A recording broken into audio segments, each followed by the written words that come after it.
നമ്മളുടെ ഇന്നത്തെ ഈ ഒരു വീഡിയോയിൽ ഒരു 7 സ്റ്റോക്കിനെ കുറിച്ച് മാത്രം സംസാരിക്കാനാണ് നമ്മളൊന്ന് ഉദ്ദേശിക്കുന്നത്. 7ഉം അത്യാവശ്യം എൻട്രി റെഡിയായി അല്ലെങ്കിൽ എൻട്രിക്ക് തയ്യാറായി നിൽക്കുന്ന ഒരു സ്റ്റേജിലുള്ളതാണ്. സോ നമുക്ക് ഫസ്റ്റ് സ്റ്റോക്കിലേക്ക് കടക്കാം. IREDAയുടെയാണ്. ഇതിൽ കൃത്യമായിട്ട് ട്രെൻഡ് ലൈന് അതുപോലെ തന്നെ കാര്യങ്ങളെല്ലാം ഞാൻ വരച്ചു വെച്ചിട്ടുണ്ട്. നിങ്ങൾക്ക് കൃത്യമായിട്ട് കാണാം. വോളിയം അത്യാവശ്യം നല്ല വോളിയം കാണിക്കുന്നുണ്ട്. സോ ഇത് നമുക്ക് നല്ലൊരു പ്രതീക്ഷ നൽകുന്ന ഒരു ചാർട്ടായിട്ട് എനിക്ക് തോന്നുന്നു. ഇന്നത്തെ ക്യാൻഡിലാണെങ്കിലും ഡോജി ക്യാൻഡിലാണ് വന്നിരിക്കുന്നത്. പക്ഷേ അത്യാവശ്യം നല്ല വോളിയം തന്നെ നിലവിൽ വന്നിട്ടുണ്ട്. അപ്പോൾ ഈ വോളിയത്തെ ബേസ് ചെയ്ത് നോക്കുകയാണെങ്കിൽ നല്ലൊരു അപ്പ് മൂവ്മെൻറ്റ് ഉടനെ ഉണ്ടാകുമെന്ന് നമുക്ക് പ്രതീക്ഷിക്കാം.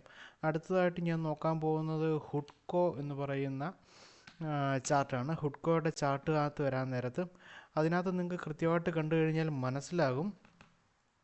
കഴിഞ്ഞ 2 ദിവസങ്ങളിലായിട്ടുള്ള വോളിയത്തിൻ്റെ ഒരു സ്പൈക്ക് നമുക്ക് കൃത്യമായിട്ട് ഇവിടെ മനസ്സിലാകും. വോളിയം അത്യാവശ്യം നല്ല രീതിയിൽ കയറിയിട്ടുണ്ട്. അതുപോലെ തന്നെ 244 എന്ന് പറയുന്ന ഈ ഒരു റേഞ്ച് എന്ന് പറയുന്നത് അത്യാവശ്യം നല്ല ഒരു ബൈയിങ് സോണായിട്ടാണ് എനിക്ക് തോന്നുന്നത്. ഒരു 245 റേഞ്ചിലേക്ക് ഒരു ക്ലോസിങ് തരികയാണെങ്കിൽ നമുക്കൊരു എൻട്രിക്ക് വേണ്ടി പരിഗണിക്കാവുന്നതാണ്. അത്യാവശ്യം നല്ല രീതിയിലുള്ള ഒരു ഗ്രോത്ത് പൊട്ടൻഷ്യൽ നമുക്കിവിടെ കിട്ടുന്നതാണ്. നമ്മൾ അടുത്ത് നോക്കാൻ പോകുന്ന IRFC എന്ന് പറയുന്ന ചാർട്ടാണ്.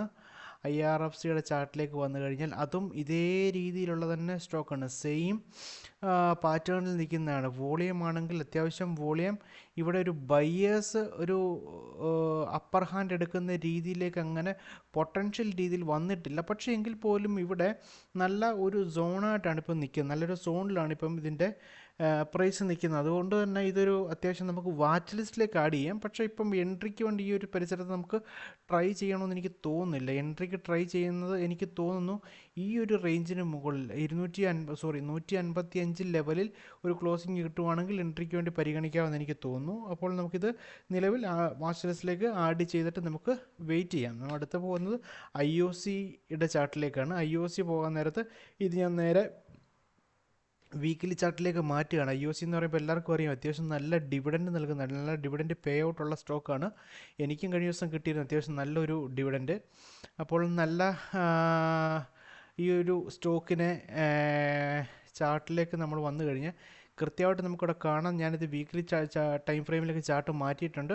ഇതിൻ്റെ ട്രെൻഡ് ലൈൻ വെച്ചിട്ട് 2 തരത്തിലുള്ള സപ്പോർട്ടാണ് നിലവിൽ ഇവിടെ നിൽക്കുന്നത്. നല്ലൊരു ബൈയിങ് ഏരിയ ആയിട്ടാണ് എനിക്ക് തോന്നുന്നത്. അപ്പോൾ ലോങ്ങിലേക്ക് താല്പര്യമുള്ള ആളുകൾക്ക് ഏറ്റവും ബെസ്റ്റായിട്ടാണ് എനിക്കിത് സജസ്റ്റ് ചെയ്യാനുള്ളത്. അടുത്തത് നമുക്ക് HP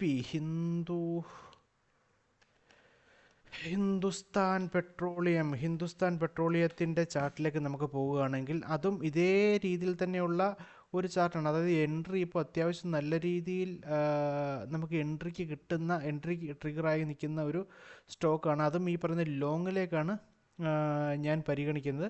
നിങ്ങൾ കൃത്യമായിട്ട് മനസ്സിലാകും ഈ ഒരു ട്രെൻഡ് ലൈനിൻ്റെ പ്രത്യേകത എന്താണ്. കൃത്യമായിട്ട് നമ്മളുടെ പ്രൈസ് ഈ ട്രെൻഡ് ലൈനിനെ റെസ്പെക്റ്റ് ചെയ്ത് പോകുന്നുണ്ട്. അതിനെ പേരുദോഷം കൽപ്പിക്കാണ്ട് ഇവിടെ മാത്രമാണ് ചെറിയൊരു വ്യത്യാസം വന്നിരിക്കുന്നത്.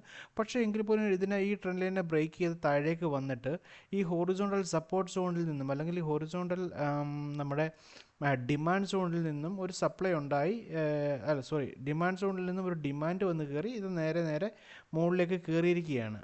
സോ ഈ ഒരു നമ്മുടെ ട്രെൻഡ് ലൈൻ അത്യാവശ്യം നല്ല രീതിയിൽ തന്നെ ഇത് റെസ്പെക്റ്റ് ചെയ്യുന്നുണ്ട്. സോ ഇപ്പം നിൽക്കുന്ന ഈ ഒരു സ്റ്റേജിൽ നിന്നും ഒരു നല്ല എൻട്രിക്ക് വേണ്ടി പരിഗണിക്കാവുന്നതാണ് എനിക്ക് തോന്നുന്നത്. ഇതും ലോങ് ടൈമിലേക്ക് നോക്കുന്നതായിരിക്കും ഏറ്റവും നല്ലതെന്ന് എനിക്ക് തോന്നുന്നു. നമ്മൾ അടുത്ത് പോകുന്നത് കോൾ ഇന്ത്യ എന്ന് പറയുന്ന സ്റ്റോക്കിലേക്കാണ്. കോൾ ഇന്ത്യയിലേക്ക് വന്നു കഴിഞ്ഞാൽ കോൾ ഇന്ത്യയുടെ ഞാൻ നേരെ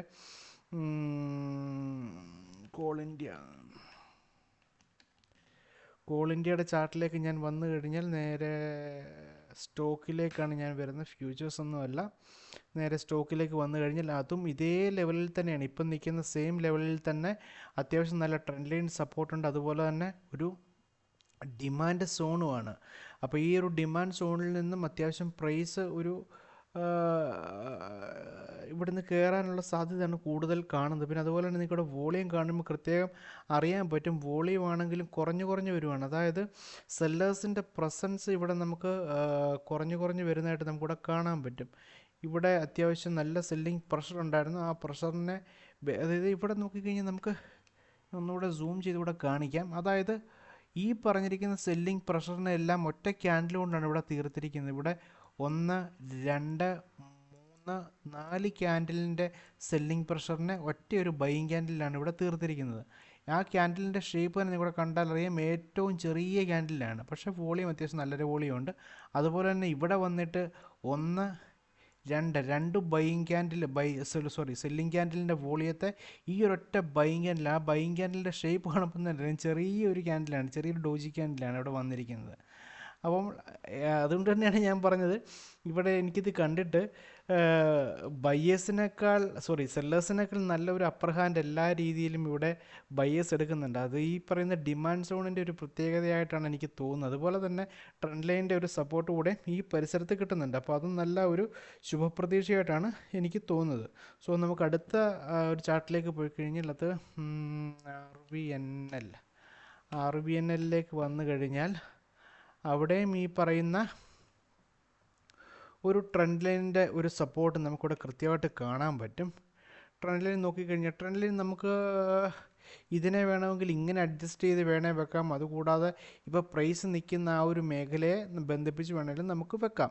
അപ്പോൾ എന്നെ സംബന്ധിച്ച് ഞാൻ നോക്കുകയാണെങ്കിൽ ഞാൻ ഈ ഒരു രീതിയിലേ നോക്കത്തുള്ളൂ. അതായത് പ്രൈസ് മാക്സിമം അല്ലെങ്കിൽ ഈ ക്യാൻഡിൽസ് മാക്സിമം നമ്മളുടെ ഈ ഒരു support and resistance line trend ലൈനിൽ എവിടെയൊക്കെയാണോ ടച്ച് ചെയ്യുന്നത് ആ ഭാഗങ്ങളിലെല്ലാം മാക്സിമം ടച്ച് കിട്ടത്തക്ക വിധത്തിലാണ് ഞാൻ സാധാരണ ട്രെൻഡ് ലൈൻ വരയ്ക്കാറുള്ളത്. പക്ഷേ ഇത് ഏത് രീതിയിൽ ഒരാളുകളും ഓരോ രീതിയിലായിരിക്കുമല്ലോ ഒരു ട്രെൻഡ് ലൈൻ കാര്യങ്ങളൊക്കെ വരയ്ക്കുന്നത്. അപ്പോൾ ഞാൻ ഈ രീതിയിൽ വരച്ചെങ്കിൽ പോലും എൻ്റെ ഒരു സപ്ലൈ സോൺ എന്ന് പറയുന്നത് അല്ലെങ്കിൽ ഡിമാൻഡ് സോൺ എന്ന് പറയുന്നത് ഈ ഒരു ഏരിയയിലാണ്, ആ ഒരു സോണിലേക്ക് കയറിയിട്ടാണ് നിലവിൽ നിൽക്കുന്നത്. അതുപോലെ തന്നെ ഇവിടെ വോളിയം കാണുമ്പോൾ നിങ്ങൾക്ക് പ്രത്യേകം മനസ്സിലാവും. ഇവിടെ വോളിയം സെല്ലേഴ്സ് ഭയങ്കര വീക്കാണ്. ഭയങ്കര വീക്കെന്ന് പറഞ്ഞാൽ ഇത് ഏത് സമയത്തും ഇപ്പോൾ ഇവിടെ തന്നെ കണ്ടില്ലേ, ഇവിടെയൊക്കെ വന്നിട്ട് ചെറിയ ക്യാൻഡിൽ വന്നിട്ട് ഒറ്റ മൊമെൻറ്റം ക്യാൻഡിലാണ് തീർത്തിരിക്കുന്നത്. അതുപോലെ തന്നെ ഇവിടെ വന്നിട്ട് ചെറിയ ക്യാൻഡിൽ വന്നു ഒറ്റ മൊമെൻറ്റം ക്യാൻഡിൽ കയറി, ഇവിടെ അതുപോലെ തന്നെ ഒറ്റ മൊമെൻറ്റം ക്യാൻഡിൽ കയറി, ഇവിടെയും ചെറിയ ക്യാൻഡിൽ വന്നു ഒറ്റ മൊമെൻറ്റം ക്യാൻഡിൽ കയറി. അതേ രീതിയിൽ തന്നെയാണ് ഇവിടെ എല്ലാം ചെറിയ ക്യാൻഡിലുകളാണ് വന്നിരിക്കുന്നത്. ഇതിന് ശേഷം കൂടുതലും ഒരു മൊമെൻറ്റം ക്യാൻഡിൽ വന്നിട്ട് തീർക്കാനായിരിക്കും കൂടുതൽ പരിപാടി എന്നാണ് എനിക്ക് തോന്നുന്നത്. ഇതിൻ്റെ